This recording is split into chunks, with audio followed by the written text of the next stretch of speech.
Fear Zone, your channel for real tales of terror.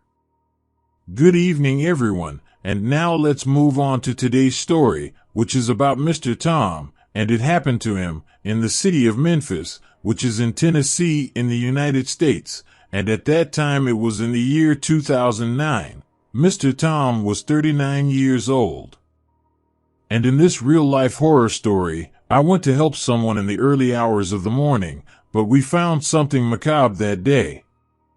I'm still a policeman, but I'm about to retire, and it was many years ago that I was doing a patrol with my policeman partner near a rural village with the car, and it was already more than 11 o'clock at night. And it was that the police center contacted me on the car radio, and they asked us to look into something that was happening in a forest in the neighborhood near where we were walking, and the information was that some rednecks had tied a man to a tree with ropes, and of course, I was impressed by this, so my partner and I got the address from the dispatcher and started driving the police car to the location indicated. Well, what happened was that we passed several dirt roads where there were also some ranches, and according to the police map in the car, we stopped more or less at the location indicated, and then we got out of the car, and then my partner and I went into the woods with our flashlights on and our guns in our hands. After walking a few meters through the woods, my partner and I found a tree where there were some ropes around the trunk, and this indicated that it could be true that someone had been tied to that tree, but everything got stranger, because we also saw a torn shirt and pants on the ground. With that, my partner and I were intrigued by all that, and now we would have to find someone or some suspect to decipher what had happened in that place. Anyway, we went around the woods a bit more, but we didn't find any more clues, so we decided to go back to the car and try to find someone who had something to do with this story. However, while we were returning to the vehicle, we decided to turn off the flashlights, and we walked through the vegetation, and that's when we were already close to the street, we heard a noise in the bush, and with that we kept quiet, and we walked slowly, until we were close to where that noise was coming from, and the closer we got, we heard rapid breathing, but to our surprise, even though we were hiding, we saw a figure of something strange, and it seemed to be some huge animal. And strangely enough, that beast seemed to be pulling something out of its body. It was biting on some kind of rope that was tied to its arm. At that moment, that animal stopped and sniffed the air, breathing even faster, and then, to our amazement, it got up and stood on just two legs, and it came walking towards us, so we got up from the bush and threw the flashlight lights on this creature. And at that moment, I was frightened by what I saw, and for me, this beast was certainly a werewolf, because it looked like a dog, its ears were large and pointed, and its eyes had a macabre glow, because they seemed to be lit, and its body had a dark and flawed coat, and it seemed to be a creature made in a laboratory. At this point, I saw this creature standing on just two legs. I noticed that it had ropes tied to its arm and to its waist, and this beast seemed to be very frightened by the lights of the flashlight. My partner told me not to shoot it with the gun, but the werewolf was frightened by the brightness of the light of the flashlight, and then, this monster put his hands and arms in front of his face because of the light. The werewolf was confused, but then he stood on four legs and ran and hid in the woods, and we also ran from that place, so as not to have to confront this werewolf in the middle of the woods. We arrived at the car on the road, and my partner and I began to think about what we were going to do. We turned on the car radio, then told police headquarters that we hadn't seen any suspects yet, but that we had found one of the trees with ropes, that perhaps someone had been tied to it, and that we were still investigating this case. After this conversation with the dispatcher, we kept driving around the area, with the car's siren light off, so that we wouldn't be easily noticed, but the hours went by and we couldn't find the werewolf, so I kept thinking about this story, or what was going on, and for me, this werewolf was the one who had been kidnapped by the rednecks, who had tied him to the tree. When it was around 4 o'clock in the morning, we passed a farm and saw that the dogs there were barking very close to the wooden fence. We were suspicious of that place, and looking down the road, we saw some pieces of rope on the ground, and sure enough, they were the ropes that had been tied to the werewolf, and this monster could have been nearby, so we decided to investigate, and my partner told me that if we met the beast again, he would shoot it if it attacked us. However, we quickly got out of the car and went into the woods, but soon something ran through the vegetation, so we ran after it, chasing it, not knowing exactly what it was, but soon we saw the shape of a man running through the woods, and then he tried to hide. Anyway, with the light of the lantern we managed to find him. We pointed the guns at the suspect, and with that we captured him, but to my astonishment, this suspect was naked and without clothes, so we took him to the police station to find out who this guy was. But the fact is that when we were at the police station, we saw that the man was naked, his arms were scraped and bruised, and it seemed that this guy was the one who had been tied to the tree, and for me, with everything we had been through, this guy was certainly the one who had turned into this werewolf, because those torn clothes near the tree, where there were ropes, could have been this guy's, because he was naked. However, the deputy investigated him, but this guy had no police record, and he had a clean record, and the only information we had about him was that he often moved from one city to another. And the suspect said that he had mental problems, and that sometimes he woke up in the woods without remembering anything, and he also said that he didn't know anything about the rednecks who tied a man to a tree.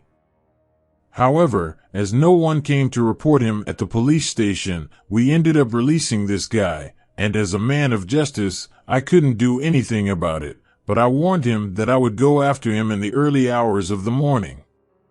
But I know one thing, and I remember this case, which was the strangest I've ever been through, and for me, I have no doubt that the guy I found naked in the woods was the one who turned into this creature, and maybe those rednecks who captured this suspect, they knew who this guy was, and tied him to the tree, to see him turn into a werewolf. Well, maybe that, I guess I'll never know, and also, as many people already knew his secret, I never saw this man in my town again. And that was my werewolf story. Well guys, before you watch the next story, leave your like to help the channel grow, so I can make more stories for you. Until next time. Fear Zone, your channel for horror stories. And now let's get to today's story, which is about Mr. Dario, and it happened to him in the city of Londrina, which is in Brazil, and at that time, which was in 2007, Mr. Dario was 40 years old. And today, I'm going to tell you about something mysterious that happened in my neighborhood, in which 2 werewolves surrounded my friend's ranch, and the authorities did something about these creatures. But before I start the story, leave your like, so the video can reach more people, and now, let's get to today's story. And it all started like this. I live in a house, which is in a rural village in my city, and in this region there are many farms. So, one day, I was walking down a dirt road in my neighborhood, and that's when I saw 2 men standing in front of my friend's farm, and they were making strange movements, and these guys kept looking inside the property, trying to see something. The fact is, this friend of mine sometimes sold chickens, so it could also be that these 2 guys would be standing in front of the farm to buy these animals, but when I passed by these 2 men, I pretended I didn't notice anything, and I passed by them, and walked back to my house, and after that, I arrived at my house, which was about 3 blocks from this farm, where the 2 men were watching. I was worried about my rancher friend, and I kept thinking about those 2 men.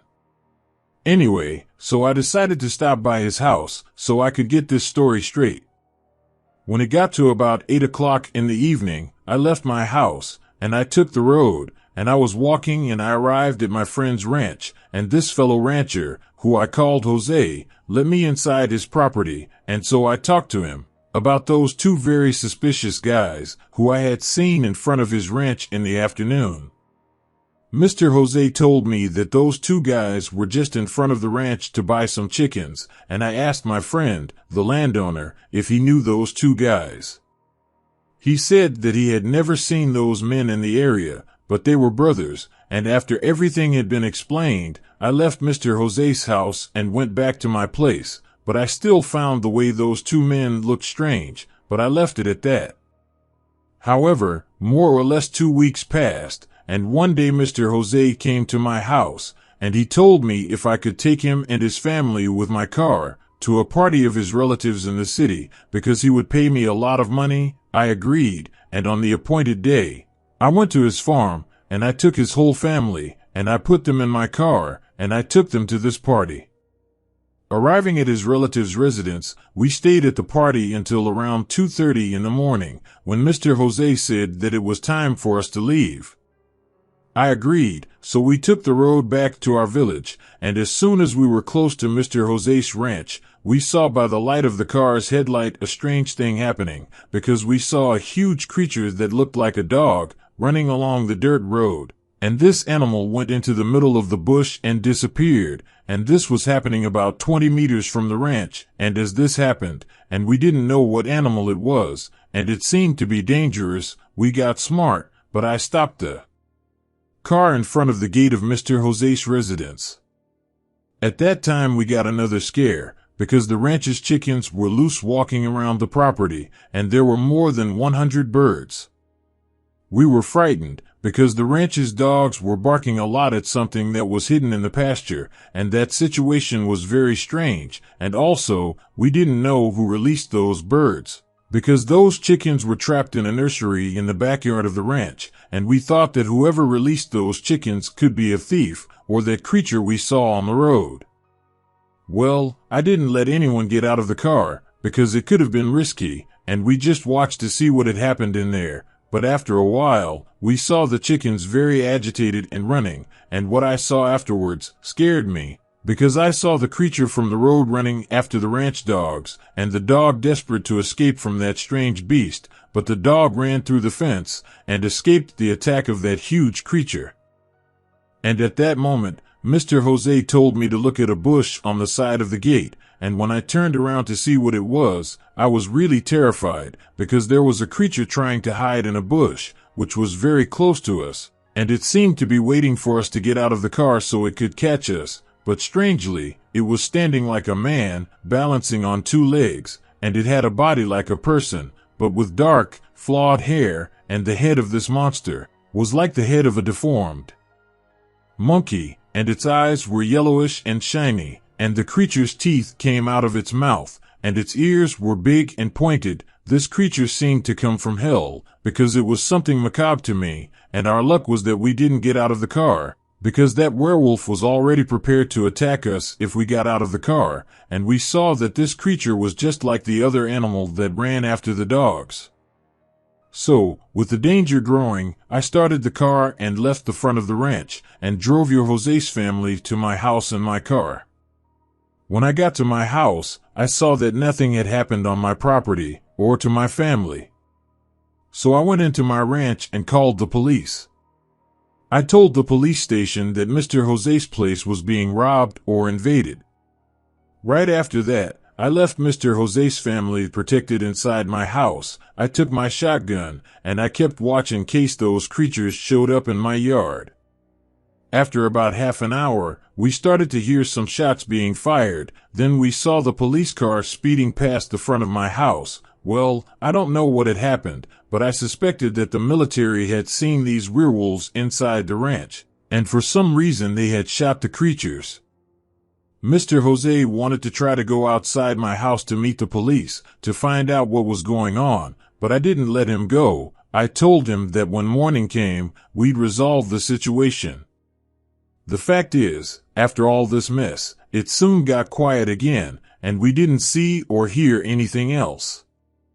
So, the hours went by, and soon the day came, and I didn't see any more police cars in the village. I called the police again to find out what had happened at my friend's place, and the police said that it was a confidential matter and that we could go back to Mr. Jose's ranch quietly because the problem had already been solved, and the police warned us that there would be no police report. We didn't know what had really happened inside the ranch when the police arrived, but we heard several shots that night from the invading werewolves. In the morning, I took my rifle and went with Mr. Jose to his property to try to understand what had happened. And what we saw around the ranch was that the screens of the chicken coop had been ripped off. I'm sure it was those two werewolves who did it, and at least the dogs on the property managed to save themselves from the werewolves, and after all this mess happened, the police for a few months used to drive their vehicles past the front of the ranch at dawn, and then they stopped these patrols, but my friend Jose, after a while, went back to live on the ranch again. Once, when I was talking to Jose about the werewolves that had attacked his ranch, he remembered that he had told his two brothers, who had gone to buy his chickens, that he was going to be away for a whole day because of a family party. Well, after he told me this detail, we started to get suspicious of those two brothers, because months went by, and those two men never showed up in the village again, not even to buy chickens, and those two guys disappeared and we never heard from them again. And I can't say that the two werewolves we saw attacking the ranch were the two brothers, but I saw two werewolves together that early morning. Good night. Well, before we watch the next horror story, if you liked the story, leave your like and subscribe to the Fear Zone channel.